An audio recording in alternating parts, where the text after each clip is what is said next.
గురు గురు బ్రహ్మ గురు విష్ణు గురుదేవో మహేశ్వర గురు సాక్షాత్ పరబ్రహ్మ తస్మై శ్రీ గురవే నమః. ఓం నమో బ్రహ్మాదిభ్యో బ్రహ్మ విద్యా సంప్రదాయ కర్తృభ్యో వంశ ఋషిభ్యో మహద్భ్యో నమో గురుభ్యః. సర్వోపప్లవరహిత ప్రజ్ఞానఘన ప్రత్యగర్ధో బ్రహ్మైవాహమస్మి అహం పదార్థరహితః. గురవే సర్వలోకానాం విషజే భవరోగిణాం నిదయే సర్వవిద్యానాం శ్రీ దక్షిణామూర్తయే నమః. బృహద్వాసిష్ట సిద్ధాంతం పూర్ణబోధోపదేశికాం వెంకటేశ్వర యోగేంద్రం సద్గురుభ్యో నమో నమః. ఆత్మానాత్మమతీతమనిశం కేవల ఆత్మోపదేశికాం వేముల రామయార్య యోగేంద్రం సద్గురుభ్యో నమో నమః.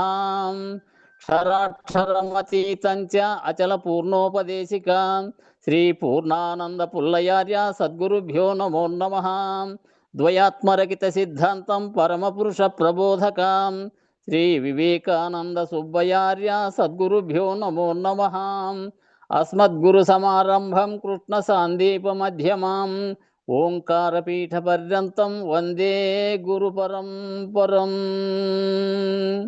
జై సద్గురు ప్రభు మహారాజుకు జై, గురు పరంపరముకు జై.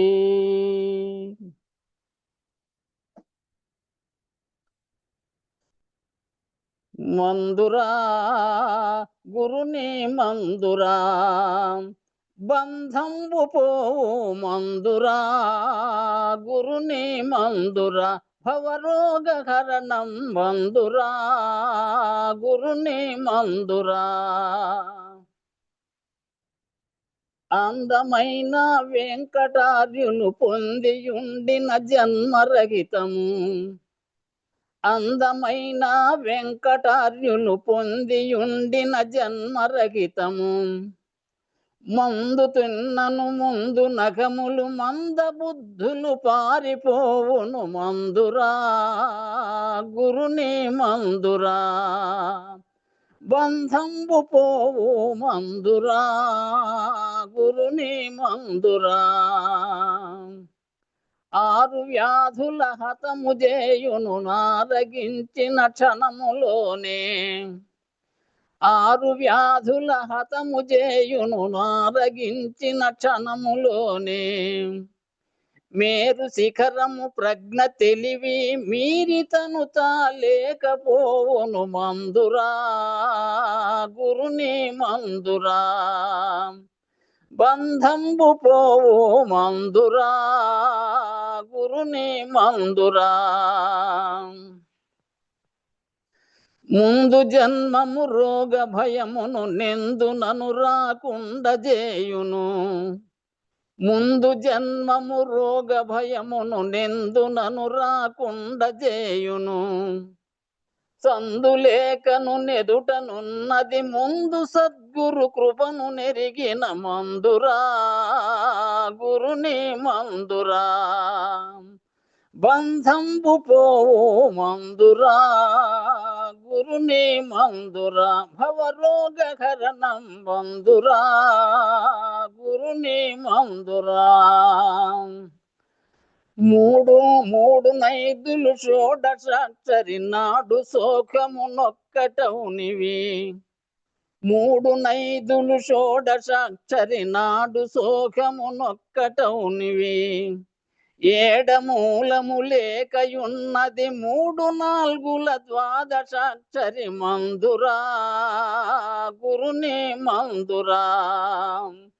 బంధంబు పోవు మందురా గురుని మందురా.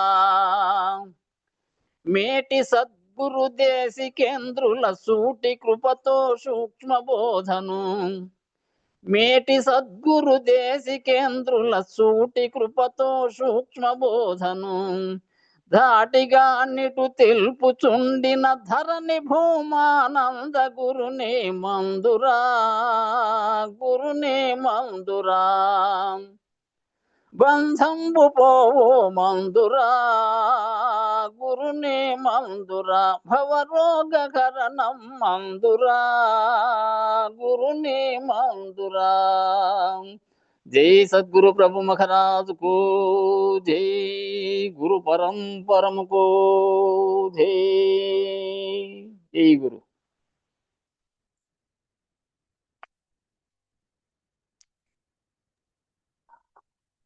జై గురు స్వామి. జై గురు.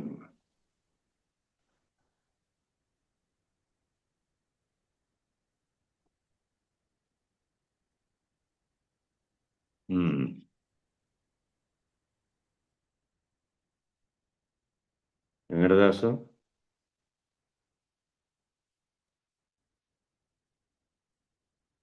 వెంకటదాసు లేడా? పోస్ట్ పెడతా నేను. ఏమంటే ఈ మధ్యలో వచ్చేవాళ్ళు కొంతమంది రాకపోతే ఇక్కడ ఫోన్ చేస్తాను, దానివల్ల ఇది డిస్టర్బ్ అవుతుంది కాబట్టి నా ఫోన్. సరేనా, పెడతాను.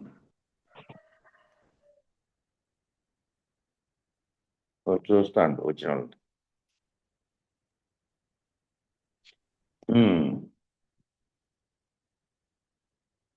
అందరికీ జై గురు. గురు పరంపరముకు జై. నిర్భయానంద బోధామృతంలో మొదటి 2 పాఠాలు మనకి దాంట్లో వచ్చినాయి. అదే చదువుతూ ఉంటే ఎక్కడో చదివినట్టు గుర్తు వస్తుంటే మనం 7 కలిపి ఒకే గ్రంథంగా ముద్రించిన వాటిలో అంతకంటే ముందు దాంట్లో వచ్చినటువంటి అంశంలో ఒకటి వచ్చింది. ఈ మొదటి పాఠం వచ్చింది అందులో. సరే, రెండోసారి చదివినా కూడా ఉపయోగపడేదే కాబట్టి దాంట్లో భాగంగా చదువుతున్నాం. కాబట్టి నీకు సంబంధించిన వాళ్ళు ఎవరు వచ్చినా ఆ సంబంధించిన వ్యవహారం అనగా నీతో మాట్లాడడం చేయడం జరుగుతుంది. ఇంతకుముందు పైన ఏం చెప్పారు? నువ్వు ఎటువంటి మమకారాలు ఏమీ లేకుండా, ఏదైనా స్పందన లేకుండా ఓ పని మనిషి వచ్చి ఇంట్లో నీ పని అంతటినీ ఎంత నిర్వర్తించిందో, మీ ఇంట్లో ఉండే వాళ్ళ బాధలతో ఆమెకు సంబంధం లేకుండా ఆ బాధ అనుభవించడానికి కానీ పంచుకోవడానికి కానీ ఆమెకి ఏ కర్తృత్వము లేదు. మీ ఇంట్లో మీ తల్లికి బాగలేదనేది నీకు తెలుసు. ఇంకా ఎవరికైనా బాగలేకపోయినా దానివల్ల మీరు బాధపడుతున్నారనేది కూడా తెలిసినప్పటికీ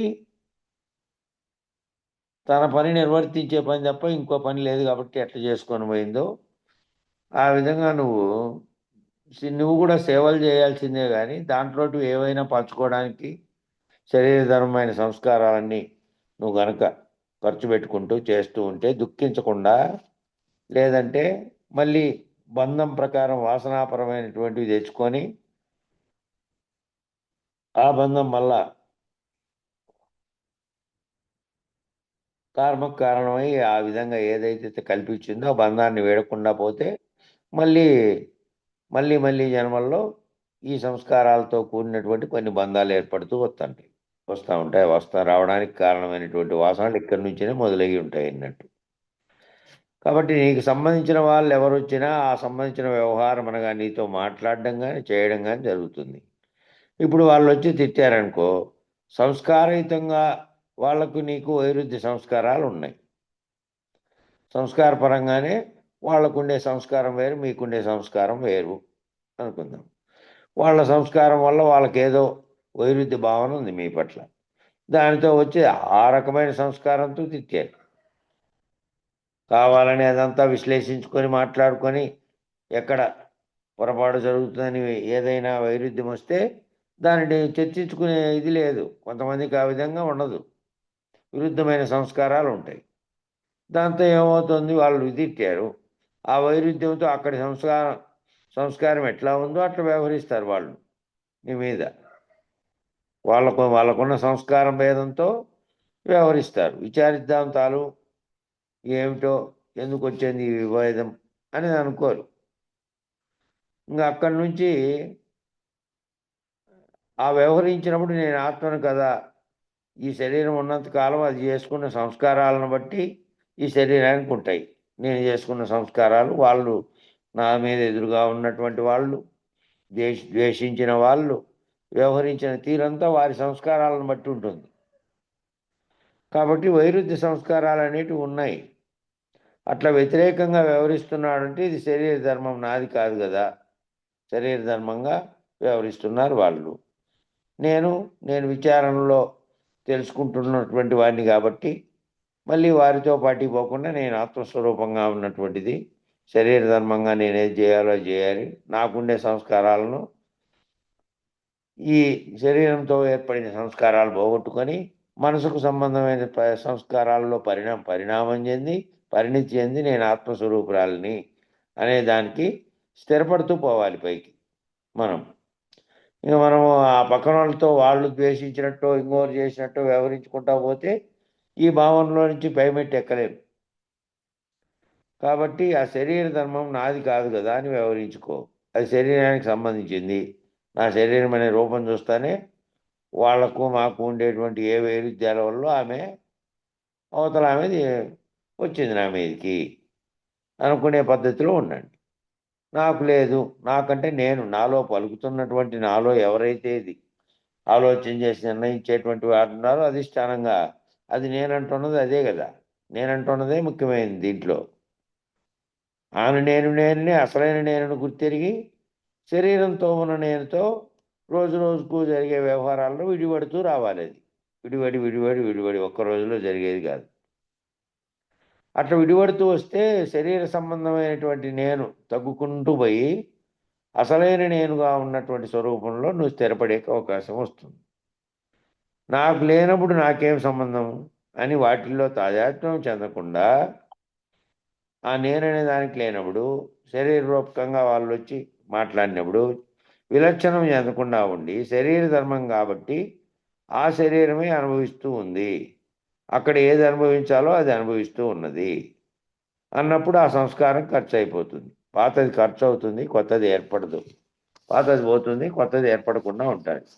మళ్ళీ కొత్తది ఏర్పడితే కొత్తది శరీర ధర్మంగా ఉండేదాన్ని నీలేకి తీసుకొని నువ్వు అప్పటికప్పుడే ఇంక నువ్వే మారిపోయి నువ్వు మళ్ళా వ్యవహార నేనుగా మారి మళ్ళీ నువ్వు 4 దూషించి అది ఇంకా ఎక్కువైంది అనుకో, మళ్ళీ కొత్తవి మళ్ళీ ఏర్పరచుకుంటా అన్నట్టు. మనం కొత్తవి ఏర్పరచుకోకుండా ఉన్నదాన్ని పోగొట్టుకునేదే మన పని. అదేవిధంగా అనుకూలమైనటువంటి సంస్కారాలతో కూడా వస్తారు కొంతమంది. నీ ప్రేమగా వచ్చేవాళ్ళు, నీ స్నేహంగా వచ్చేవాళ్ళు, బంధువుగా వచ్చేవాళ్ళు, మిత్రత్వంగా వచ్చేవాళ్ళు వచ్చారు. వాళ్ళు ఎంతో ఆప్యాయంగా ఎన్నో రోజులకు చూసామమ్మా అని ఆనందంతో ఉంటారు. వాళ్ళు బంధురీత్యా లేదంటే స్నేహం రీత్యా ప్రేమ రీత్యా ఎన్నో రోజుల నుంచి అనుబంధంతో ఉన్నటువంటి స్థితిలో ఉంటారు. వాళ్ళు అనుకూలంగామైనటువంటి సంస్కారాలతో ఉన్నారు వాళ్ళు. అప్పుడు వాటిలో తాదాత్మ్యం చెందకూడదు. మళ్ళా ఇప్పుడు ఈ తిట్టిన ఆమె పట్ల ఏ విధంగా ఉన్నావో వాళ్ళను కూడా మాట్లాడించి ఆదరించినప్పటికీ దాంతో మైమర్చిపోయి మళ్ళీ ఆ అనుకూల వ్యక్తులు వచ్చారు కాబట్టి తాదాత్మ్యం చెందినావు అనుకో, వ్యతిరేకం వచ్చినప్పుడేమో ఎదుర్కొంటున్నావు, అనుకూలంగా ఉన్నప్పుడు మళ్ళీ ఆ విషయంలో లీనం అవుతావు. ఆ విషయంలో లీనమయ్యి అట్లా లీనం కావడం కూడా ఓ రకమైన బంధమే. కాబట్టి ఆ లీనమై తాదాత్మ్యం చెందకుండా ఇది కూడా బంధహేతువే కదా, ఇది కూడా ఈ బంధానికి కారణమైంది, ఈ బంధానికి సంబంధించింది కూడా నేను వ్యవహరించాల్సింది ఎట్లా, పని మనిషి కాదు పని చేసి పెట్టిందో అట్లా బంధురీత్యా వచ్చిన వాళ్ళను ఏదో కాఫీ ఇవ్వడమో టీ ఇవ్వడమో లేకపోతే టిఫిన్ పెట్టడమో మంచిగా మాట్లాడడమో చేసుకోవాలి తప్ప తాదాత్మ్యం చెంది లీనమైపోయినటువంటి వాళ్ళతో మళ్ళీ సుఖదుఖాలు మాట్లాడుకొని మళ్ళీ ఆ రకమైనటువంటి మనస్సు సంబంధమైనటువంటి వ్యవహారంలోకి దిగకుండా చేయాలనే పనిముట్టు చేస్తోంది, పని చేయాలి, గౌరవించాలి అంతే. అక్కడి వరకు ఉండకుండా అది బంధహేతు అవుతుంది. కాబట్టి ఆ ఎదుర్కొనేదేమో రజోగుణ సంబంధమైంది, ఈ అనుకూలమైనదేమో సత్వగుణ సంబంధమైంది. ఈ 2 గుణాలే చూడండి అక్కడ. ఆ ఎవరాయమ కొట్లాటుకు వచ్చిన ఆమెతో వ్యవహరించిందంతా రజోగుణ సంబంధమైంది. రజోగుణ ప్రేరేపితమై ఆ మంటాన్ని వెంటనే గొడవకు పోయే స్థితిలో అక్కడ జరుగుతోంది. ఇక్కడ అనుకూలమైన స్థితిలోనేమో సత్వగుణ సంబంధమైంది పనిచేస్తుంది. 2 గుణాలతో వ్యవహరిస్తోంది. ఇది శరీరం గుణాలతో వ్యవహరించి ఆ విధమైనటువంటి ప్రేరణ ఆయా సందర్భాల్లో వస్తుంది. కాబట్టి సత్వ సంపన్నమైనటువంటి బుద్ధి పరిధిలోనిది కనుక అది కూడా ఆవరణలోనిదే, ఆవరణ రహితమైనది కాదు. ఈ ఆవరణ శరీరం అనే ఆవరణలో ఉన్నటువంటి వ్యవహారంలో జరుగుతున్నాయి అవి. కనుక ఆవరణ అవతల ఉన్నది ఆత్మస్వరూపము, ఆవరణతో ఉన్నది కాకుండా ఆవరణకు పైన అధిష్టానంగా ఉండి ఆవరణలోకి అది రావట్లే, అది వచ్చి తాదాత్మ్యం చెందలే. మనసు బుద్ధిలో కలిగేటువంటి పరిణామ వికారముల వల్ల జరుగుతూ ఉన్నాయి. కాబట్టి నువ్వు చూడాల్సినవి ఏంటివి? రెండు వాటిల్ని రెండిట్లో కూడాను నేను అసలైన నేనుగా ప్రవర్తించాలే తప్ప గుణాలతో కూడినటువంటి శరీర ధర్మంగా ఉన్న నేనుగా ప్రవర్తించకూడదు. ఆ దుఃఖమైన, ఆనందమైన, లేదా నీ అనుకూలమైన, వ్యతిరేకమైన. ఆత్మగా స్థిరపడుకున్న కొలది ఆవరణ ఉన్నది, అవతల ఉన్నది ఆత్మస్వరూపం. సుఖదుఖాలు నాకు లేవు, ప్రతిదానికి నేను విలక్షణమైన దానిని. అక్కడ సుఖం వచ్చినా దుఃఖం వచ్చినా అవతల ఇతరుల నుంచి అవన్నీ సంస్కారహితంగా వస్తున్నాయి. నాకు ఈ సుఖం రాని దుఃఖం రాని నాకు వస్తున్న వాటి అన్నిటికీ ఏ విధంగా వస్తున్నాయి? అవతల వారి యొక్క శరీర ధర్మాన్ని అనుసరించి వాళ్ళు గుణాలతో కూడి ప్రవర్తిస్తూ ఉన్నారు. దానివల్ల సుఖం వచ్చిన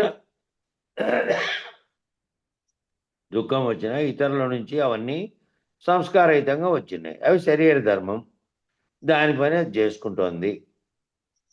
శరీర ధర్మంగా నాకేం సంబంధం లేదు అనేటటువంటి భావంతో శరీర తాదాత్మ్యత లేకుండా విలక్షణంగా ఉంటున్నానా లేదా అనేది ప్రశ్నించుకోవాలి ఒక్కోసారి.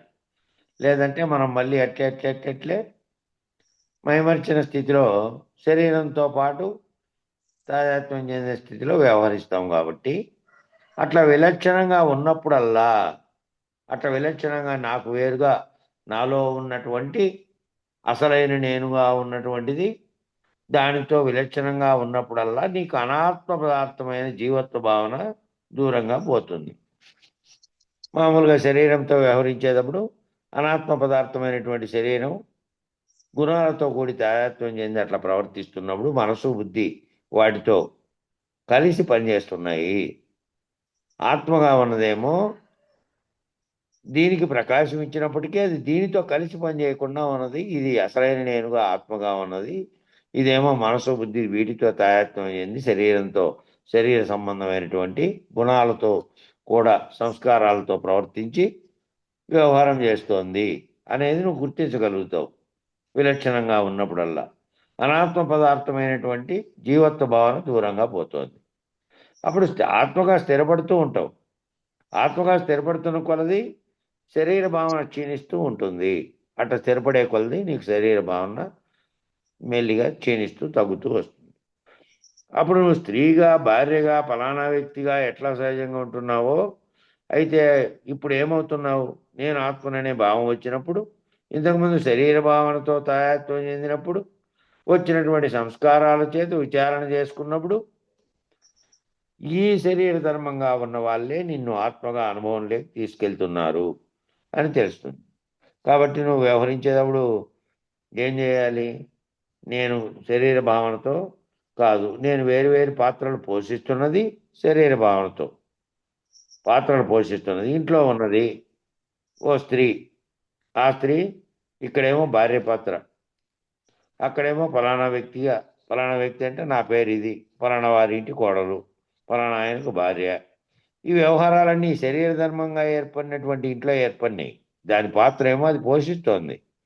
ఆ ఇంట్లో చేసేయాల్సిన పనులు వ్యవహారాలన్నీ చేస్తున్నప్పటికీ గుర్తుపెట్టుకోవాల్సింది ఏంటంటే శరీర ధర్మంగా నిర్వర్తిస్తున్న ఇదంతా. కాబట్టి నేననేటువంటి నాలో నిజ నేననేది ఒకటి ఉంది. ఆ నేను ఈ శరీర ధర్మంతో తాయత్వం చెందకుండా ఉంది.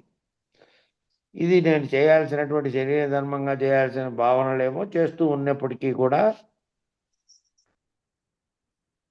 ఈ శరీర ధర్మంతో వచ్చినటువంటి సంస్కారాల చేత విచారణ చేసుకున్నప్పుడు అవతల మీ ఇంట్లో ఉండే వాళ్ళంతా శరీర ధర్మంతో ఉన్నారనుకో, ఆ శరీర ధర్మంతో ఉండి నీకు ఆ పనులు అప్పచెప్పారు, నువ్వు ఆ పనులు చేయాల్సిన బాధ్యత. కాబట్టి వాళ్ళ పట్ల శరీర ధర్మంతోనే నువ్వు ప్రవర్తిస్తున్నప్పటికీ నీ భావనలో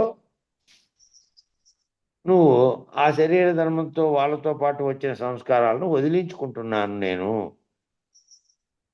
ఆయా సందర్భాల్లో నేనంటే ఏమిటంటే నిజనేనుగా ఉండి, నేను స్త్రీగానో, కోడలుగానో, అత్తగానో, భార్యగానో ఈ విధమైనటువంటిదంతా శరీర ధర్మంగా ప్రవర్తించినప్పటికీ నేను మనసులో నా భావనలో ఆత్మస్వరూపురాలిగా ఉంటూ ఈ దీనితో వచ్చినటువంటి సంస్కారాలను పోగొట్టుకుంటున్నాను అనే భావనతో ఉండాలి నువ్వు. ఆ సంస్కారాల చేత విచారణ చేసుకున్నప్పుడు ఈ శరీర ధర్మంగా ఉన్న వాళ్ళే నిన్ను ఆత్మగా అనుభవంలోకి తీసుకెళ్తున్నారు.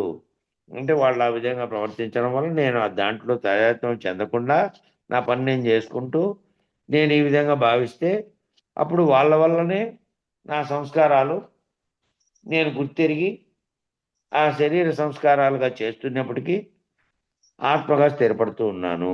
నన్ను ఆ అనుభవంలోకి తీసుకెళ్తున్నారు వాళ్ళ వల్ల అని తెలుస్తుంది. అప్పుడు కొత్త సంస్కారాలు ఏర్పడకుండా పాతవి ఖర్చు చేసుకుంటున్నావు. ఇప్పుడు వాళ్ళే గనక లేకపోతే నీ సంస్కారాలన్నీ రద్దు కావడానికి కారకులు వాళ్ళతో ఉన్నటువంటి నీ అనుబంధం అంతా శరీర ధర్మంగా ఏర్పడింది. భర్త భార్యగా ఆ ఇంట్లోకి వచ్చావు. వచ్చినందువల్ల ఆ కొత్త అనుబంధాలన్నీ వచ్చినాయి. అత్త అనేది, మామ అనేది అంతకుముందు వాళ్ళు ఎవరో తెలియదు నీకు. ఈ శరీర ధర్మంగా పెళ్లి చేశారు కాబట్టి వచ్చినాయి. ఇంకా ఆ తర్వాత మళ్ళీ శరీర ధర్మంగా మీకు పిల్లలు పుట్టారు. కొడుకులు, బిడ్డలు, కోడన్లు, మళ్ళా అల్లుండ్లు, బిడ్డలకు పెళ్లి చేస్తే ఈ విధమైనవన్నీ మధ్యలో ఏర్పడినటువంటి ఆ వచ్చినటువంటి అనుబంధాలు ఏర్పరిచినటువంటివి. కాబట్టి ఆయా పాత్రల్లో వారితో వ్యవహరించినప్పుడు అవన్నీ శరీర ధర్మంగా వచ్చినాయి. ఆ బంధాలన్నీ ఆత్మపరమైనటువంటి అసలైన నేనుకు వచ్చినటువంటివి కాదు. కాబట్టి అట్లా విచారణ జరిగే కొద్దీ వాళ్ళంతా ఆ విధంగా చేసినప్పుడు, వాళ్ళతో ప్రవర్తించినప్పుడు నీకు ఆల్రెడీ విచారణ చేత నువ్వెవరో నీకు గురువు గుర్తు చేశారు కాబట్టి నువ్వెవరనే భావనతో స్త్రీ పురుష భావన కానీ, అక్కడ ఆ వ్యవహారం చేస్తున్న భావనలు కానీ, ఇంట్లో ఉండేటువంటి నీ పాత్రలు కానీ అవన్నీ కూడా దీనివల్ల వచ్చినాయి. శరీరం అనే దానివల్ల వచ్చినటువంటి పాత్రలు అని వాళ్ళతో వ్యవహరించిన సంస్కార ధర్మాలను పోగొట్టుకునే దిశగా నువ్వు వెళ్ళాలి. కాబట్టి వాళ్ళు కనుక లేకపోతే నీకు ఆ సంస్కారాలు ఆత్మానుభవం నువ్వు గుర్తు చేసుకొని వ్యవహారం చేసేటప్పుడు ఈ గురువు చెప్పిన దానితో అన్వయించుకుంటూ రావాలి. అన్వయించుకుంటూ నీ మీద నీలో నువ్వే తర్కం చేసుకోవాలి నీ లోపల. ఇప్పుడు వాళ్ళు వచ్చి నీ మీద ప్రకోపించారనుకో, మంచిగా ప్రకోపించని, లేదంటే చెడ్డగానన్నా ప్రకోపించని. ఇది శరీర ధర్మం. వాళ్ళ శరీర ధర్మం, వాళ్ళ గుణాలతో కూడి ఉన్నారు. నేను నా శరీర ధర్మాన్ని గుర్తెరిగి నేను మళ్ళీ ప్రకోపించే స్థితి లేకుండా నాది కాదని వాటిని పట్టించుకోకుండా వాటిని వదిలేస్తూ ఉన్నాం. బాధ వచ్చినా బాధ పెట్టే వాళ్ళు, బాధ వచ్చింది బాధ పెట్టారు వాళ్ళు వచ్చి. కాసేపు ఆలోచన చేస్తే, నువ్వు మనసు పరంగా ఆలోచన చేస్తే, ఆత్మపరంగా ఆలోచన చేస్తే శరీర ధర్మంగా వచ్చినటువంటి గుణాల చేత వాళ్ళు ప్రకోపించినా కూడా నేను ప్రకోపించకుండా, దానితో తాదాత్మ్యం చెందకుండా అటు ప్రేమగా రాని, లేకపోతే కొట్లాట పెట్టుకునే స్థితిలో రాని, ఏ స్థితిలో అన్నా రాని, నా స్వరూప స్థితిలో నేనుండి వాళ్ళతో ప్రవర్తించాలనేది పెట్టుకోకుండా, వాళ్ళతో పట్టించుకోకుండా వదిలేస్తావు. ఆ వదిలేస్తున్నావు కాబట్టి బాధ వచ్చినా బాధ పెట్టినా కూడా శరీర ధర్మం ఇది, నాది కాదని వదిలేసావు. దాన్ని పట్టించుకోలేదు కాబట్టి నీకు మళ్ళా కొత్తవి ఏమిటైనా ఈ కొత్త ప్రవర్తన వల్ల కొత్త సంస్కారాలు నీకు ఏర్పడవు, ఒకటొకటి పోతాయి ఉన్నవి. గుణాలతో తాదాత్మ్యం చెందినప్పుడు ఏమైంది? గుణాలతో కూడి ప్రవర్తించకుండా నువ్వు గనక ఆయా సందర్భాల్లో ఆయా గుణాలు వచ్చినాయి, ఆ గుణాలతో సత్వ రజో తమో గుణాలతో ప్రవర్తించకుండా ఉన్నప్పుడు ఏమైందంటే, గుణాలతో తాదాత్మ్యం చెందనప్పుడు కొత్త సంస్కారం ఏర్పడకుండా పాత సంస్కారం రద్దవుతుంది. నువ్వు ఆత్మపరంగా ఉన్నటువంటి, నేను ఆత్మస్వరూపంగా ఉన్నటువంటి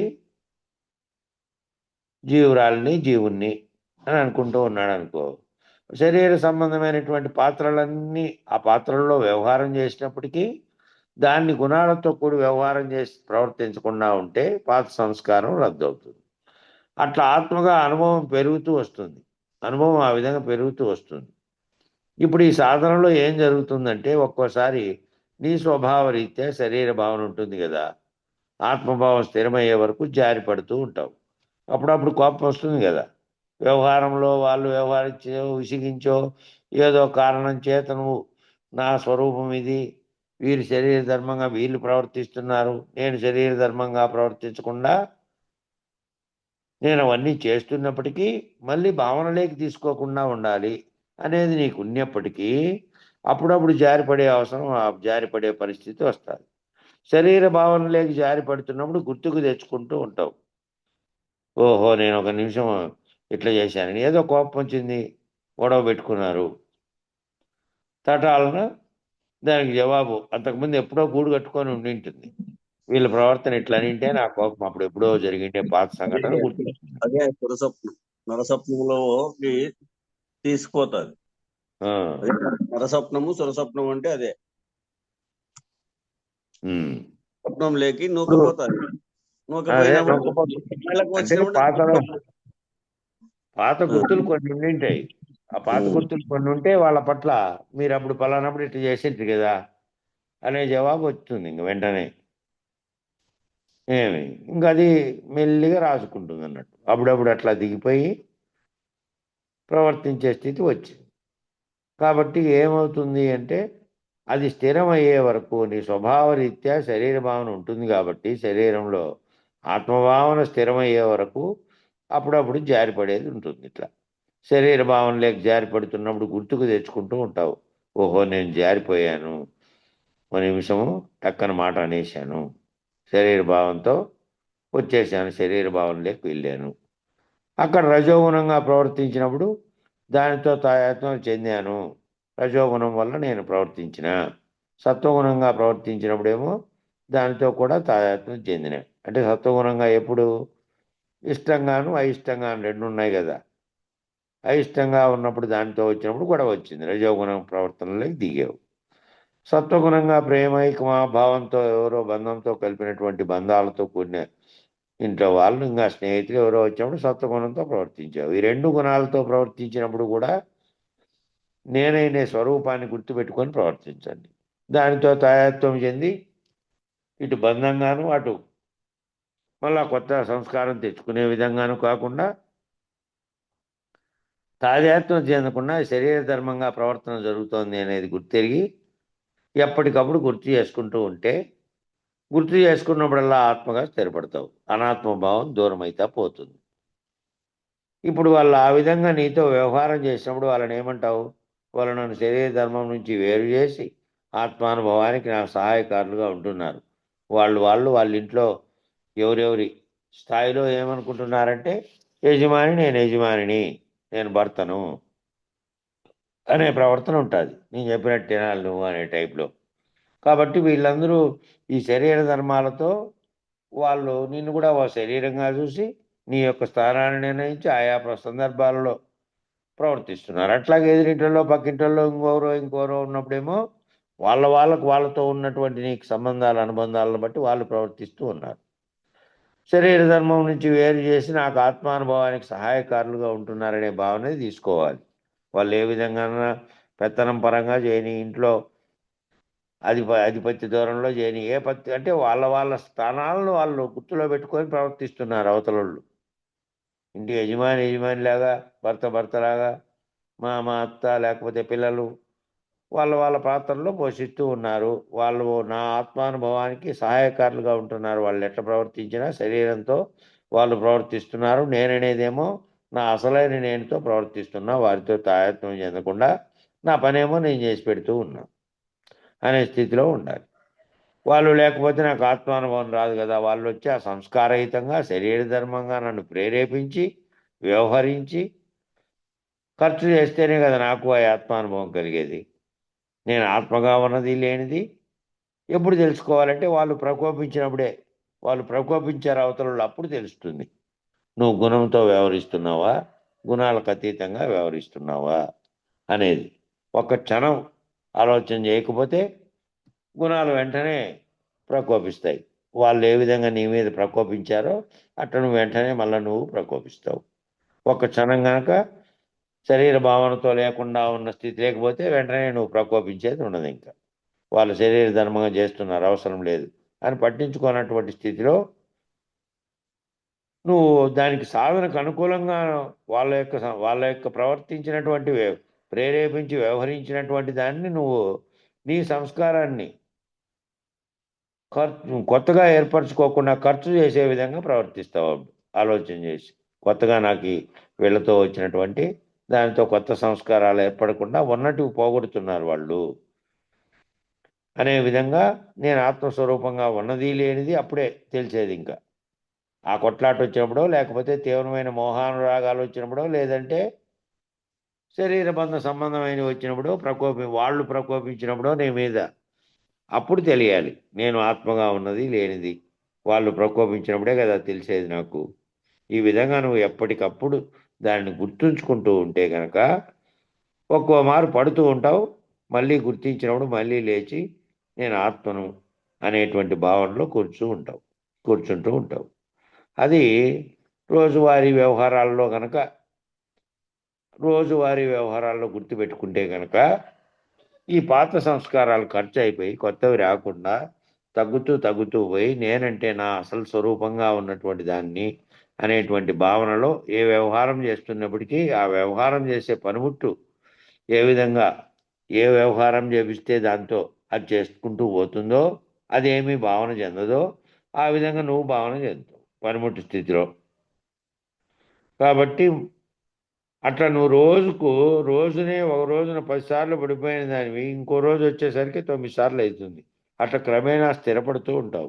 ఈరోజు 10 సార్లు గుణాలతో వ్యవహరించినావు అనుకో, నువ్వు ఆలోచన చేసుకున్నావు అనుకో, లేదు నేను పొరపాటు చేశాను, నేను శరీర ధర్మంగా ప్రవర్తించాను, ఈ విధంగా వాళ్ళు ప్రకోపించినప్పుడు కానీ లేదా రాగానుబంధాలు చూపించినప్పుడైనా సరే ఆ పడిపోయిన స్థితిలో నువ్వు గుర్తించి కనుక ఆ శరీర ధర్మంగా ఉంటుంది కాబట్టి అది తప్పదు. ఆ తప్పకుండా జరిగినప్పుడు నువ్వు ఒక్కొక్కటి గుర్తు చేసుకొని గనక విడుదలవుతూ వస్తే గనక మళ్ళా రోజుకు 9 సార్లే అవుతుంది అది. మళ్ళా రోజుకు అది 8 సార్లే అవుతుంది. ఒక రోజులో 10 సార్లు ప్రకోపించిందనివి రాను రాను ఏమవుతుందంటే గుణాలతో కూడి అనాత్మగా శరీరంతో కూడి ప్రవర్తించకుండా నువ్వు ఆత్మగా ఆత్మలో స్థిరపడుతూ ఉంటావు. అట్లా క్రమేణా మొదట 10 సార్లు, మళ్ళా 9 సార్లు, మళ్ళీ 8 సార్లు, చివరికి ఏం వ్యవహారం జరిగినా శరీరానికి సంబంధించిన దానితో తాయత్వం చెందకుండా ఆటోమేటిక్గా నీ పని నువ్వు చేసుకుంటూ ఉన్నప్పటికీ ఈ రకమైనటువంటి తగ్గిపోతుంది రాను రాను. ప్రకోపించడం అనేది కానీ ఈ విధమైనటువంటి శరీర ధర్మంగా చేసేది అనాత్మగా బలహీనపడుతూ ఉంటావు. ఆత్మగా స్థిరపడుతూ ఉన్నంత కాలము నువ్వు నేను ఆత్మస్వరూపురాలినని నువ్వు భావన చెందుతున్నంత కాలము ఈ అనాత్మగా శరీరబంధమైనటువంటి దాంతో బలహీనమైతే వస్తుంది. ఆ లక్షణాలు అనాత్మగా బలహీనపడతావు. ఇట్లా రోజువారీ ధ్యానం చేయాలి అంటే ఆత్మభావనలో ఉంచడమే. ఈ ధ్యానం అంటే పనులు చేసుకుంటూ కూడా ధ్యానంలో ఉండడం. ఈ ధ్యానం ఏమిటంటే నిరంతరము అక్కడ పోయి కూర్చొని 4 బెడ్స్బెట్లు వేసుకొని కళ్ళు మూసుకొని చేతులు ఇట్లా పెట్టుకొని ఆ ధ్యానమేమో ప్రత్యేకించి కూర్చున్నావు అక్కడ స్థిరత్వం ఏర్పడడానికి. మనసులో అనేకమైనటువంటి రాకపోకలైనటువంటి కదలికలు జరుగుతూ ఉంటాయి. మనసులోకి సంకల్పాలు రావడం పోవడం. ఈ రకమైనటువంటి గాలి కొట్టుకొని పోయే వాళ్ళు కొంతమంది ఏం చేస్తుంటారంటే ఓ చోట కూర్చొని దాన్ని ఏదో భావనలో అనుకుంటూ దాని వైపుకి దృష్టి పెట్టి కూర్చుంటూ ఉంటారు వాళ్ళు. ఆ విధమైనది కాకుండా మనం వ్యవహారంలో ఇంట్లో పనులు చేసుకుంటూ పనులు ఏమేమి ఉన్నాయో అవన్నీ శరీర ధర్మంగా చేసుకుంటూ ఉన్నప్పటికీ ఈ ధ్యాన పద్ధతిలో ఏం ధ్యానము నేనేమిటి అంటే నేను శరీర ధర్మంగా పనులను చేసుకుంటూ పోతున్నా, నాలో ఉన్నటువంటి అసలైన నేనుగా ఉన్నది దీనితో తాయత్వం చెందకుండా వేరుగా ఉన్నది, నేను ఆ స్వరూపంగా ఉన్నాను అనేటువంటి దానితో వదులుకుంటూ రోజువారీ భావన చేయడం అంటే రోజువారీ ధ్యానం అంటే ఆత్మభావనలో ఉండడమే ధ్యానం అని చెప్తున్నారు. నేను నా స్వరూపాన్ని గుర్తిరిగి వ్యవహరించడమే ధ్యానం. ఆ ధ్యానంలో ఉంటే ఈ ధ్యానంలోకి పడిపోయినాను. నిన్న 8 సార్లు 10 సార్లు ఈ విధమైనటువంటి ప్రకోపాలు, ఈ విధమైనటువంటి బంధాలకు గురి కావడం, ఈ విధమైనటువంటి శరీర తాదాత్మ్యానికి గురి కాకుండా నేను నా స్వరూపాన్ని గుర్తిరిగి ఉంటాను ఎప్పుడు అంటే అదే ధ్యానం. ఇంకా నేను ఆత్మగా స్థిరపడుతూ రావడం, అనాత్మగా ఉన్నటువంటి దానితో అనాత్మకు ఉన్నటువంటి శరీర లక్షణాలతో గుణాలతో కూడి ప్రవర్తించకుండా ఆయా గుణాలు ప్రకోపించినప్పుడు వ్యవహారం గుణరహితంగా చేసే స్థితికి రావాలి నువ్వు. ఇట్లా రోజువారీ ధ్యానం అంటే ఆత్మభావంలో ఉండడమే. అనాత్మభావం వదులుకోవాలి అంటే ఆత్మభావంలో ఉండి అనాత్మ సంబంధమైన క్రియలన్నీ చేస్తూ, ఆత్మభావంలోనే నువ్వు ఉన్నప్పటికీ అనాత్మ సంబంధమైన క్రియలన్నీ, ఇప్పుడు శరీరంతో ఏమేం పనులు ఇంట్లో చేస్తున్నావో, ఇంట్లో వాళ్ళతో ప్రవర్తించినప్పుడు కానీ, చేసేటివి కానీ, నీ సొంత పనులు కానీ, వ్యవహారం కానీ అంతా కూడా శరీర సంబంధమైనటువంటి అనాత్మ సంబంధమైన క్రియలన్నీ చేస్తున్నావు కదా. అవన్నీ చేస్తూ ఉన్నప్పటికీ కూడా అవన్నీ ఆత్మకు లేవు కదా అనేటువంటి భావంతో చేస్తే అక్కడ కర్తృత్వ భోక్తృత్వాలన్నీ పోతాయి. కర్తృత్వ భోక్తృత్వాలన్నీ పోగొట్టుకునే స్థితిలో చేయాలి. ఇవన్నీ లేవు కదా, ఈ చేస్తున్న పనులని దీని శరీర ధర్మంగా ఇది చేస్తోంది పనిముట్టుగా. ఈ కర్త లోపల నుండి నేను చేస్తున్నానని భావించేవాడిని విడదీస్తే అసలైన నేనుగా ఉంది. అది ఈ దీనికి కర్తృత్వాన్ని ఆపాదించుకొని కర్తృత్వ భోక్తృత్వాలన్నీ నావే అని కొనకుండా చేస్తూ వస్తే, ఇవన్నీ ఆత్మకు లేవనే భావంతో చేస్తే కర్తృత్వ భోక్తృత్వాలన్నీ పోతాయి. అప్పుడు కర్త లేడు, చేస్తున్నావు అంతే. చేస్తున్నది ఎట్లా చేస్తున్నావు? శరీర ధర్మంగా ఉన్నటువంటి చేయాల్సినవి చేస్తున్నావు. చేస్తూ కూడా ఏం భావనలో ఉన్నావు? ఇవన్నీ ఆత్మకు లేనటువంటి పనులు, అనాత్మ భావంతో ఉన్నటువంటి శరీరానికి సంబంధించినటువంటి పనులు నేను చేస్తున్నా. ఆత్మగా ఉన్నది అది ఊరికే దీని అంతటికీ ప్రకాశం కలగజేసినప్పటికీ దీంట్లో కర్తగా దిగి రాలేదు. కర్తగా దిగి వచ్చావనుకో శరీర ధర్మంతో చేసినట్టు. అప్పుడు కర్తృత్వము ఉంది, భోక్తృత్వము ఉంది. కాబట్టి అవి పోయే విధంగా చేయాలి. అన్నీ పోతాయి. ఆత్మకి ఏదీ లేదు, కొత్త సంస్కారం ఏర్పడదు, పాతవి ఖర్చు అవుతూ ఉంటాయి.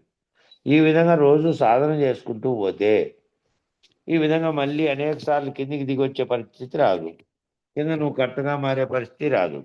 చేసుకునే పని ఆ మిషన్కి అప్పచెప్తే ఆ మిషన్ చేసే పని చేసుకుంటూ ఉందా లేదా? అది ఆ విధమైనటువంటి దానికి ఏమిటి, అది ఎట్లా చేస్తూ ఉందో ఇందాక పని మనిషి ఉదాహరణ ఎట్లా చెప్పారో, ఏ తాదాత్మ్యం లేకుండా మీ ఇంట్లోనే ఉండి మీవే అన్నీ తినుకుంటూ మీ దాంతోనే చేసినప్పటికీ మీ ఇంట్లో ఉండే బాధలను సంబంధం లేకుండా పట్టింది. అట్లా నువ్వు కూడా శరీరబద్ధమైనటువంటి బాధ్యత కాబట్టి ఏం చేయాలో అవన్నీ చేసేదే. ఆ చేస్తున్నప్పుడు తాదాత్మ్యం చెందకండి అనేది.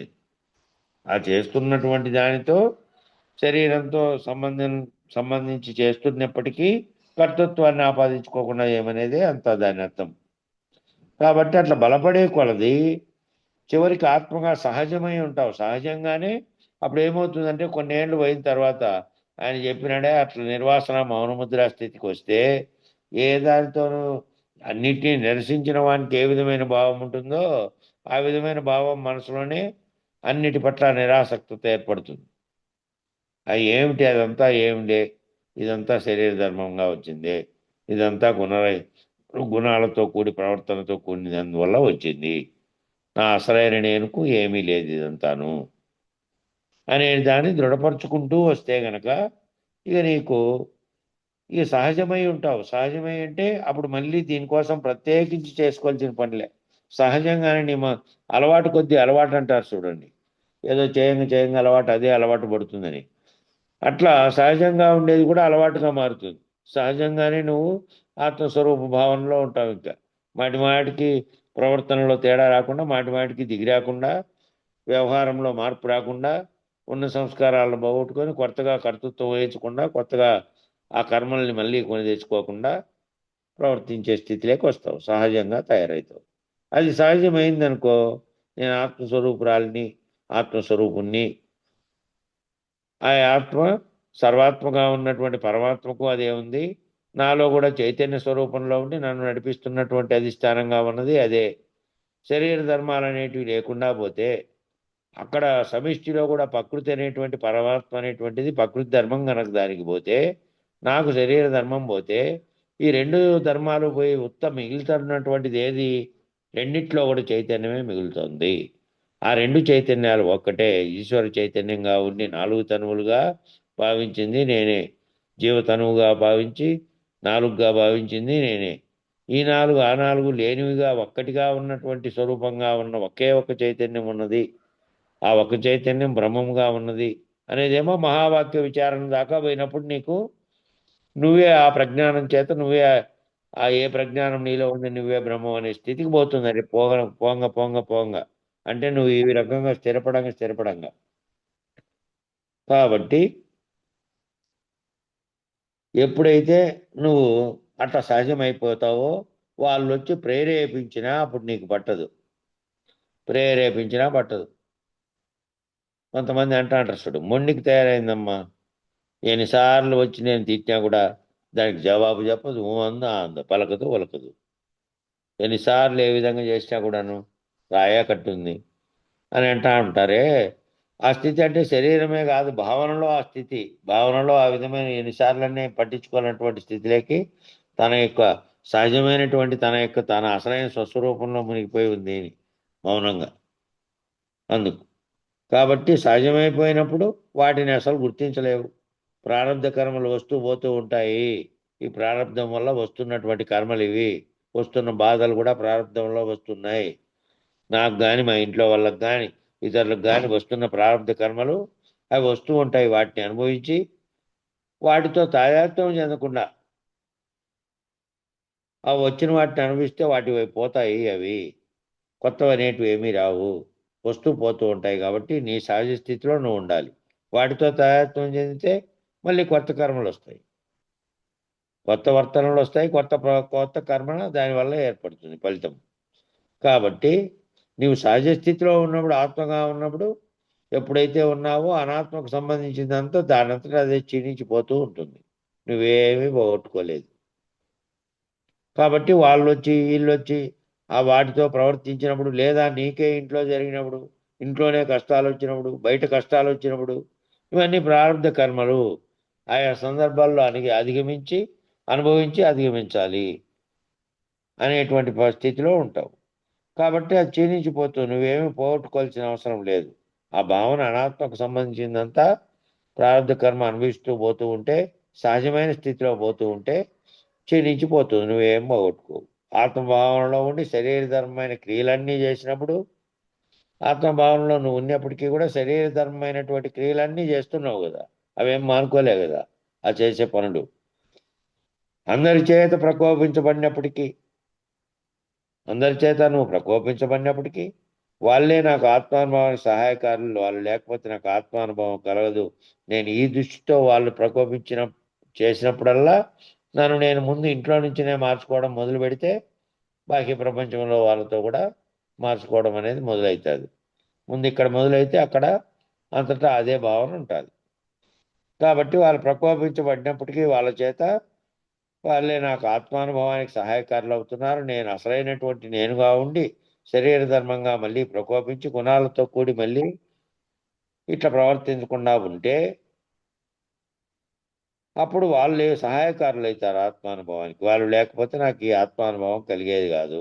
ముందు ఇక్కడ ఇంట్లో మొదలుపెట్టి ఇక్కడ సంస్కారాలు ఖర్చు అయితే ఖర్చు అయ్యేటివి కాదు వాళ్ళు కనుక ఆ విధంగా లేకపోతే. కాబట్టి కొత్తవి ఏర్పడతాయి. కాబట్టి అని నువ్వు భావన చెందినప్పుడు ఏమవుతుంది నీకంటే, వాళ్ళు మంచి చేసినా చెడు చేసినా ఆత్మభావనలో ఉంటావు కనుక ఆ భావన క్రమంగా ఆత్మగా సహజమైనప్పుడు వాళ్ళందరిలో కూడా నిన్నే చూసుకోగలుగుతావు. వాళ్ళందరూ వేరువేరుగా నీతో భిన్నంగా ప్రవర్తించినా కూడా నాకంటే వేరుగా లేరు. మీ భర్త కానీ, అత్త కానీ, మామ కానీ, లేదంటే కొడుకులు కానీ, కొత్తగా వచ్చిన కోడళ్ళు కానీ వ్యవహార స్థితిలో ఈ విధమైన మార్పు వస్తే వాళ్ళంతా వేరుగా లేరు. శరీర ధర్మంగా వేరువేరుగా కనపడుతున్నారు రూపాలు. ఒక చైతన్యపరంగా ఒక్కటిగా ఉన్నారు. వారి వారి సంస్కారాల చేత వాళ్ళు శరీర ధర్మంగా ప్రవర్తించినందువల్ల వారికి ఉన్న సంస్కారాల వల్ల అప్పుడప్పుడు ఈ ప్రకోపాలన్నీ వస్తున్నాయి. ఈ ఆత్మగా గనక నేను సహజమైపోతే అందరూ వాళ్ళు నేను భిన్నంగా లేము, అందరం ఒక్కటే అనేది చూసుకోగలుగుతావు. వాళ్ళల్లో కూడా నిన్నే చూసుకునేటువంటి స్థితి వస్తుంది. కాబట్టి ఇక్కడి నుంచి నీకు అలవాటు అయిందనుకో, అక్కడి నుంచి అలవాటైతే వాళ్ళు లేకపోతే నాకు ఆత్మానుభవం రాదు. నా ఆత్మానుభవం కోసం వాళ్ళే సహాయకారులు. ఆయా సంస్కారాలు వాళ్ళు వచ్చి రద్దు చేస్తే నాకు పోతున్నాయి. నేను ఈ స్థితిలో ఉంటే నాకు ఆత్మానుభవం వచ్చింది.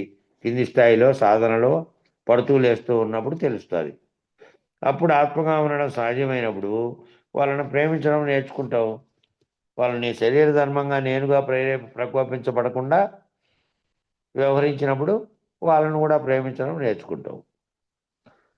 నాకు అన్యంగా ఎవరూ లేరు కదా, ఈ ఆయాత్మే వాళ్ళలోనూ ఉంది కదా అనేది సహజమైపోతుంది. నాకు అన్యంగా వాళ్ళు శరీర ధర్మంగా ఉన్నారు కానీ ఆత్మపరంగా వేరుగా లేరు. అంతటా ఉన్న చైతన్యం ఒక్కటే ఉన్నది. వాళ్ళు శరీర ధర్మంతో తెలుసుకోగలిగినప్పుడు వాళ్ళు మారుతారు. నేను శరీర ధర్మంతో తెలుసుకుంటున్న శరీర ధర్మాలను తెలుసుకొని నేనెవరు, నా అసలైన స్థితి ఏమిటని నేను గురువు ద్వారా పొందుతున్నటువంటి వారు కాబట్టి ముందు నేను మారితే నా వ్యవహారాన్ని బట్టి వాళ్ళు మారే స్థితి వస్తుంది అని భావన చెందాలి. వాళ్ళలో కూడా అదే ఆత్మలోనే ఉంది. శరీరాలు మాత్రమే అన్యంగా ఉన్నాయి. ఆత్మపరంగా అయితే అన్యంగా ఎవరూ లేరు అనేది సహజమవుతుంది. నీలో ఆత్మగా స్థిరపడిన కొలది అనాత్మ క్షీణించడం లేదా? లేదు. అనాత్మ క్షీణిస్తూ పోతుంది కదా. ఎప్పుడైతే ఆత్మగా సహజమై ఉన్నావో అప్పుడు నీకు జ్ఞాన దృష్టి వచ్చింది. ఏ దృష్టి వస్తుంది నీకు అంటే, ముందు ఇది పోతేనే జ్ఞాన దృష్టి వచ్చింది. నేను జ్ఞాని అని మళ్ళీ అజ్ఞానంగా ప్రవర్తించినప్పుడు ఏమవుతుంది? జ్ఞాన దృష్టితో నువ్వు పరివర్తన చెందలేదు. వచ్చింది కానీ జ్ఞానం ఊరికే విషయ జ్ఞానం మాత్రం వచ్చినట్లు ప్రవర్తనలో లేకుండా పోతే.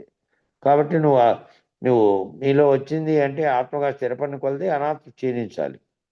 క్షీణిస్తే అప్పుడు నీకు ఏం రావాలి? నీలో జ్ఞాన దృష్టి రావాలి. జ్ఞాన దృష్టి వచ్చింది కదా, సర్వత్రా సర్వులలో ఉన్నది ఆత్మే కదా అనే భావనలోకి వచ్చినావు కదా. కాబట్టి జ్ఞాన దృష్టి ఏర్పడింది. శరీర దృష్టి కాకుండా జ్ఞాన దృష్టి ఏర్పడింది. జ్ఞాన దృష్టితో చూస్తున్నావు వాళ్ళను వీళ్ళను అందరినీ. కాబట్టి నాకంటే అనులు ఎవరున్నారు అనేది పూర్తి అనుభవం. అది తెలిసినదా?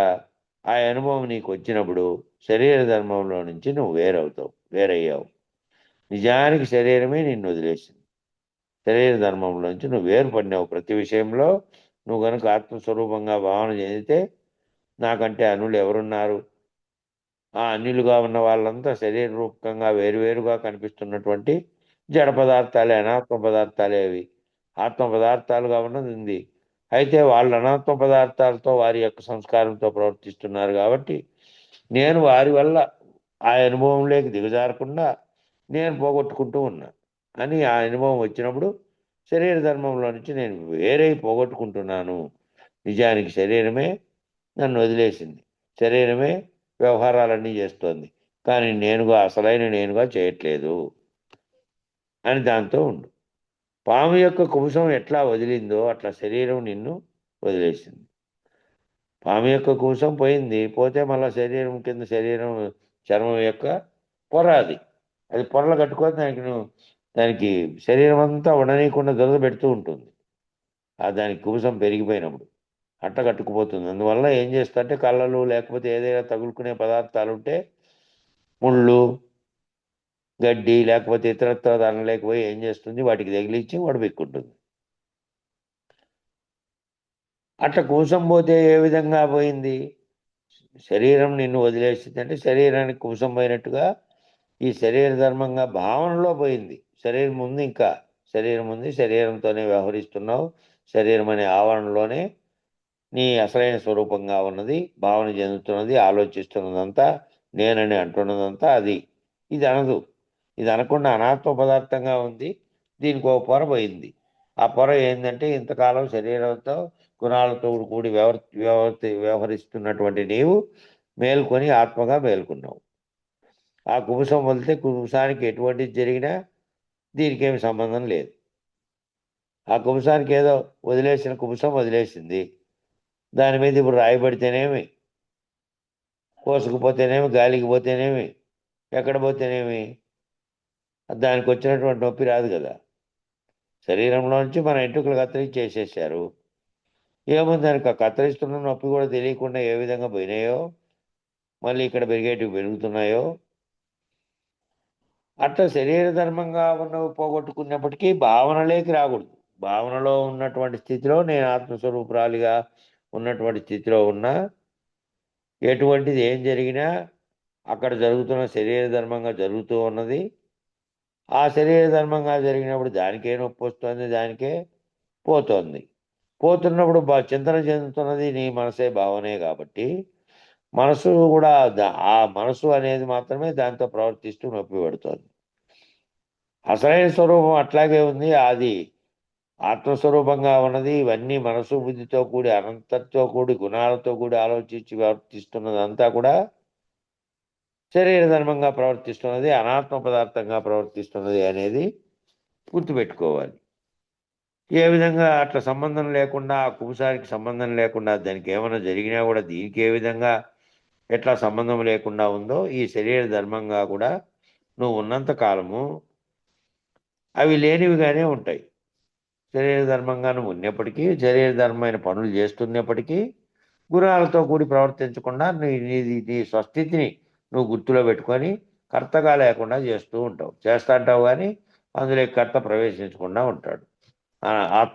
ఆత్మపరంగా ఉంటే. అనాత్మపరంగా ప్రవర్తించి మళ్ళీ దిగొచ్చితే మళ్ళీ నేను వచ్చేసింది, దానికి కర్త అయిపోయినట్టుగా వచ్చేసింది. కాబట్టి నువ్వు ఉన్నంత కాలం అవి లేనివిగా ఉంటాయి.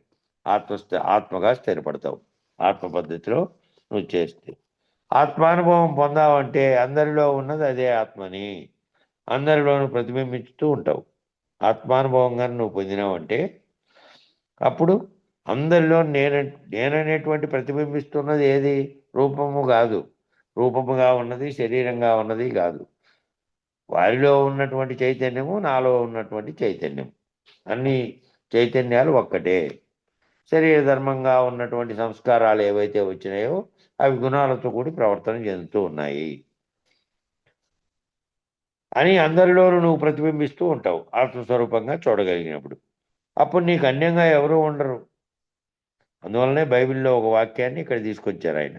బైబిల్లో నిన్ను వలే నీ పొరుగు వారిని ప్రేమించు అని ఒక వాక్యం ఉన్నదట. అక్కడ అట్లాంటి పదాన్ని ఇక్కడ ఆపాదించుకో. నిన్ను వలే నీ పొరుగు వారిని కూడా ప్రేమించుకో.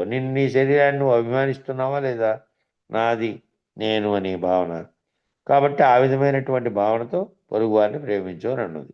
ఎప్పుడు ప్రేమిస్తావంటే నువ్వు ఆత్మగా మేల్కొంటే, నేను ఆత్మస్వరూపురాలని, వాళ్ళు కూడా ఆత్మస్వరూపులే, శరీర భావనతో చూడకుండా ఉన్నప్పుడు అప్పుడు ప్రేమిస్తావు. అనాత్మతే అనేది దానంతటా అదే నిన్ను వదిలేసినప్పుడు నువ్వు ప్రేమించగలుగుతావు. అది దానికి ఉదాహరణ మళ్ళా ఇక్కడ ఆ వర్డ్ చెప్పారు. అదే be happy, don't worry, all will be well అని ఒక ఇంగ్లీష్ సామెత చెప్పాడు. ఇంగ్లీష్లో ఉండే సామెత. బీ హ్యాపీ అంటే ఎప్పుడు ఆనందంగా ఉండు, డోంట్ వరీ అంటే ఎప్పుడు ఆందోళన చెందకు, ఆల్ విల్ బి వెల్ అంటే అంత సవ్యంగా జరుగుతుంది. దాని ప్రకారం ఏం జరగాలని నిర్ణయించబడిందో దాంట్లో నువ్వేమీ చేయలేవు, అది జరుగుతూ ఉంటుంది అని బాబా చెప్పారని బాబా చెప్పిన కొటేషన్ ఇది. సాయిబాబా చెప్పిన కొటేషన్గా చెప్పాడు. నిజానికి ఈ వాక్యం ఎక్కడుందంటే, అసలైన వాక్యం ఎక్కడుందంటే, డెల్ కార్నెగీ అని ఆయన రాశాడు ఒక బుక్ అని చెప్తాం కదా, ప్రపంచంలో అత్యధికంగా అమ్ముడైన బుక్ అదే. దాన్ని తెలుగులోకి కూడా అనువాదం చేశారు. ఆ బుక్లో తెలుగులోకి అనువాదం చేసింది బుక్ పేరు ఏమిటంటే ఆందోళన చెందకు, ఆనందంగా జీవించు. ఆ బుక్ పేరు తెలుగులో ప్రపంచ స్థాయి సంస్థ వాళ్ళు ఎవరో బుక్ అక్కడ తెలుగులో రాయించి అది తెలుగులో కూడా విడుదల చేశారు. దాన్ని ఎప్పుడో 10 ఏళ్ల క్రితమే విడుదల చేశారు. ఇప్పటికీ కూడా ప్రపంచంలో అత్యధికంగా అమ్ముడైంది బుక్ అదే. అంటే అన్ని భాషలు లేకపోయి అన్ని భాషల్లోనూ అమ్ముడైంది. అందువలన ఆ సంస్థ రికార్డు సృష్టించింది అన్నట్టు. కోట్ల కొలది కాపీలు అమ్ముడుపోయినాయి. దాంట్లోదే ఆ వాక్యం అది. ఎప్పుడు ఆందోళన చెందకు, ఆ జరగాల్సింది నిర్ణయించబడి జరుగుతుంది. కాబట్టి కృంగిపోకు. నువ్వేం చేయాలో మాత్రం మళ్ళీ మర్చిపోకు. ఆందోళన చెందకుండా జరిగేది జరుగుతుందిలే అని కాదు. నువ్వు చేయాల్సిన వ్యవహారం నువ్వు చేస్తూ ఆందోళన చెందకుండా, దాంతో ఎప్పుడు బాధలు పడకుండా, ఎప్పుడు కూడా ఈ విధంగా ఉండకుండా ఆనందంగా నీ పని నువ్వు చేయి. అని చెప్పారు. అది బాబా చెప్పింది. దానికి అది అనుభవం అంటే సహజ స్థితి అనమాట. సహజ స్థితిలో అనుభవం చెంది ఆత్మస్వరూపంగా ఉండి శరీర ధర్మంగా తాదాత్మ్యం చెందకుండా శరీర ధర్మమైన పనులు నిర్వర్తిస్తూ ఉన్నప్పటికీ దానితో ప్రకోపింపబడకుండా మళ్ళీ దాంట్లో కర్తగా కాకుండా అదంతా అనాత్మ, దానితో కూడినటువంటి గుణాలతో ప్రవర్తన చెందుతోంది. ఆత్మగా ఉన్నది ఆత్మస్వరూపంగా ఉన్నది. ఆత్మస్వరూపంగా చూసినప్పుడు సర్వంగా ఉన్నటువంటి జనులంతా కూడాను ఒకే చైతన్య స్వరూపులే. ఆయా సంస్కారాలు వాళ్ళను వీడలేదు కాబట్టి వాళ్ళు గుణాలతో కూడా ఆ విధంగా ప్రవర్తిస్తున్నారు. నేను విచారణ చేసినటువంటి స్థితిలో ఉన్నా కాబట్టి నేను గుణాలతో కూడి అనాత్మతో ప్రవర్తించకుండా నేను తటస్థ వైఖరిలో నేను ఆత్మస్వరూపురాలిగా ఉన్నాననే భావనతో నేను ప్రవర్తిస్తున్నాను అని సాధ్యమైపోయింది కాబట్టి నాకు నేను ఎప్పుడు ఆ దృష్టితో అందరినీ చూస్తాననే భావనలో ఉండాలి. ఆ విధమైన అనుభవము సహజ స్థితిలోకి వచ్చేస్తే ఇంకా అప్పుడు సహజ స్థితిలో రావు ఏ రకమైన వివాదాలు. సహజ స్థితిలో భావన చెందుతావు. అప్పుడు నువ్వు స్త్రీగా ఎంత సహజంగా ఉన్నావో అప్పుడు ఆత్మగా ఎంత సహజమై ఉన్నప్పుడు నీకు అన్యంగా ఎవరూ లేరు కదా. నువ్వు ఎంత సహజంగా ఉన్నావో స్త్రీగా ఉన్నప్పటికీ అప్పుడు స్త్రీ అనే భావన పురుషుడు అనే భావన కాదు. చైతన్య పరంగా నేను ఆత్మను అనేటువంటి భావనతో ఉంటే స్త్రీగా ఎంత సహజంగా ఉన్నావో అప్పుడు ఆత్మగా కూడా అంతే సహజంగా ఉంటావు. నేను ఇప్పుడు స్త్రీగా ప్రవర్తిస్తున్నాను, పురుషుడిగా ప్రవర్తిస్తున్నాను అంటే శరీరానికి సంబంధించింది అది. భావనాపరం లేకపోతే ఆత్మపరమైన దాంట్లో స్త్రీ పురుషత్వాలు ఏమీ లేవు. ఉన్నదేమో ఏ చైతన్యంగా ఉన్నదో అది నేను నడిపిస్తున్న దేహిగా ఉన్నటువంటిది పురుషుడిగా ఉంది. ప్రకృతిగా ఉన్నదేమో నీ దేహంగా ఉంది. కాబట్టి దానిగా గుర్తుపెట్టుకుంటే దీన్ని ఇది అనాత్మ భావంతో ఉన్నటువంటి దాంతో ఉంది. కాబట్టి నేను స్త్రీగా భౌతికంగా చూసుకున్నప్పుడు నేను స్త్రీగా ఎట్లున్నానో ఆత్మస్వరూపురాలిగా భావన చెందినప్పుడు సహజంగానే ఉన్నా, ఆత్మగా ఉన్నా. కాబట్టి ఈ శరీర భావనతో లేకుండా ఉన్నా. కాబట్టి నాకు అన్యంగా ఎవరు లేరు. నాకు అన్యంగా తోస్తున్నదంతా శరీర భావంతో తోస్తున్నదే. ఇప్పుడు విజ్ఞాన స్వరూప్ గారు ప్రశ్న వేశారు దాని గురించి. అప్పుడు నువ్వు అందరినీ ప్రేమిస్తావు కదా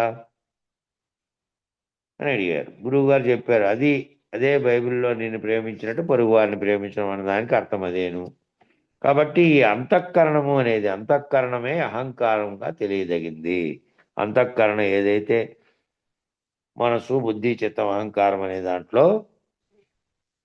నేనని మాటికి వచ్చి ఏదైతే అంతఃకరణంలో వ్యవహారం చేస్తుందో అదే అహంకార పరిణామం చెందుతోంది. అది అభిమానం అనేది ప్రత్యేకంగా పెట్టుకుంటోంది కాబట్టి శరీరాభిమానం నీ శరీరం పట్ల నీలో భావన చెందుతున్నది ఈ శరీరంతోనే భావన చెందుతున్నది అనే భావన నీకుంది కాబట్టి నా శరీరం అనే భావన ఉంది. చేస్తున్న పనులు పనిముట్టు చేస్తోంది అనకుండా నేను ఈ పనిముట్టే నేను అయిపోయిన స్థితిలోకి దిగొచ్చాను కాబట్టి నేను అనే మాట మాటికి వచ్చి కర్తగా మారుతుంది. కాబట్టి ఈ అంతఃకరణమే అహంకారంగా తెలియదగింది. ఈ అహంకారమే కర్తయు భోక్తయు అభిమానియు అవుతున్నది. కర్త అవుతోంది, భోక్త అవుతోంది, అభిమాని అవుతోంది.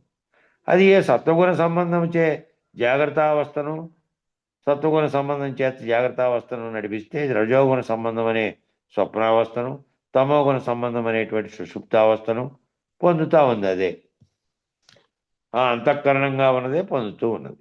ఈ మూడవస్థలో అహంకార విశిష్టమగు అంతఃకరణ విజృంభణమై ఈ మూడవస్థల్లోనూ ఏమవుతుంది? మూడవస్థల్ని చూసినటువంటి శాశ్వత స్థితిలో తురియ స్థితిలో ఉంటేనేమో ఇక ఈ మూడవస్థలకు అతీతంగా వాడు పైనుండి చూస్తున్నటువంటి స్థితిలో ఉంటాడు. ఏమేం జరుగుతున్న దాంతో తాయాత్మ్యం చెందకుండా. కానీ ఈ మూడవస్థలతో ప్రవర్తన అహంకార విశిష్టమైనటువంటి అంతఃకరణ గనక ఈ మూడవస్థల్లోనూ విజృంభించిందనుకో అప్పుడు ఏమవుతుంది? నేననేదే మూడవస్థల్లోనూ తీవ్రంగా పనిచేస్తూ జాగ్రత్తలో, స్వప్నంలో, నిద్రలో ఉన్నప్పుడైనా నేను ఆపాదించుకుంటూ కర్తృత్వ, భోక్తృత్వ, అభిమానిత్వాది ధర్మములన్నిటినీ వ్యక్తమవుతూ ఉంది. ఈ అంతఃకరణమే వాటితో మూడవస్థల్లోనూ తాదాత్మ్యం చెంది అహంకార విశిష్టమైనటువంటి అంతఃకరణగా అయి ఆ విజృంభణం వలన ఏం జరుగుతుందంటే కర్తృత్వము, భోక్తృత్వము, అభిమానిత్వము అనేటువంటి అవన్నీ ఏర్పడుతున్నాయి. అవన్నీ కారణాలుగా అవుతున్నాయి అహంకారానికి. అహంకార విజృంభణ, అంతఃకరణ విజృంభణ అంటే అదే అహంకార విజృంభణే. ఇవన్నీ అంతఃకరణ మనకు సంబంధించినవి కాబట్టి ఆత్మ ఏమో కర్తయు, భోక్తయు, అభిమానియు కాదు. ఆయా పనిముట్లు లేకపోయినప్పుడు ఆ దాని ప్రకాశం చేత పనిముట్లు మాత్రమే పనిచేస్తూ ఉంటే అవి వాటి ధర్మంగా ప్రవర్తిస్తున్నాయి. ఆ గుణాలతో కూడి దాటికి ఆ వస్తువులకు ఏమైనా గుణముందో ఆయా అవయవాలకు వాటి యొక్క గుణాలతో ప్రవర్తించడానికి అంతఃకరణం అనేది ప్రేరేపించబడి పనిచేస్తూ ఉన్నాయి. అసలైనది ఏమింది అంటే అది కర్తగాను భోక్తగాను లేకుండా ఉన్నది, ఆత్మగా ఉన్నది అసలైన నేను అని ఆత్మకర్తయు, భోక్తయు, అభిమానియు కాదని భావన చెందితే అప్పుడు ఈ కర్తృత్వ భోక్తృత్వాలు రావు. లేదంటే అంతఃకరణం విజృంభించినప్పుడల్లా కర్తృత్వ భోక్తృత్వాలు వచ్చి ఆపాదించబడతాయి దాంట్లోకి. సమయం సరిపోయింది. అక్కడి నుంచి శిష్యుడు చెప్పాడు, అది గురువు చెప్పిన దాని కాటి నుంచి రేపు మొదలు పెడదాం. ఈ పేజీలో రేపు వెంకటదాస్ చదువుతాడు. నేను రైల్లో ఉంటా కాబట్టి రాత్రికి ప్రయాణం. మంగళం చెప్పండి. నిర్వికారాయ సకల నిత్య ముక్తిదాయకాయ నిర్గుణాయ నిర్మలాయ నిత్యమంగళం సగుణ నిర్గుణ రహితాయ సంకల్పవర్జితాయ సర్వసాక్ష్యతీతునకు సత్యమంగళం సత్తు చిత్తు సమసిపాయ శత్రు సంహారణాయ వత్తిలేని దీపముని కిత్తు మంగళం చేష్టలన్నీ ఉడికిపాయ చేసేదేమి లేకపాయ శేషమ్మ మనసు మీలో చేరే మంగళం పరిపూర్ణాయ సకల భవ్య దివ్య రూపాయ పరశురామాయ సీతారామ మంగళం నిర్వికారాయ సకల నిత్య ముక్తిదాయకాయ నిర్గుణాయ నిర్మలాయ నిత్య మంగళం మంగళం గురుదేవాయ మహనీయ గుణాత్మనే సర్వలోక శరణ్యాయ సాధు రూపాయ మంగళం. జై సద్గురు ప్రభు మహారాజుకు జై. శ్రీ పూర్ణానంద పుల్లయార్య సద్గురు ప్రభు మహారాజుకు జై. శ్రీ వివేకానంద బండారు సుబ్బయార్య సద్గురు ప్రభు మహారాజుకు జై. గురు పరంపరముకు జై. గురు భక్త మండలికి జై. జై గురు. జై గురుదేవ. రికార్డింగ్ ఆన్ చేయి వెంకటదాసు, నువ్వు హోస్ట్ గా ఉన్నావు. జై గురుదేవ. జై గురు స్వామి. ఒక్క నిమిషం.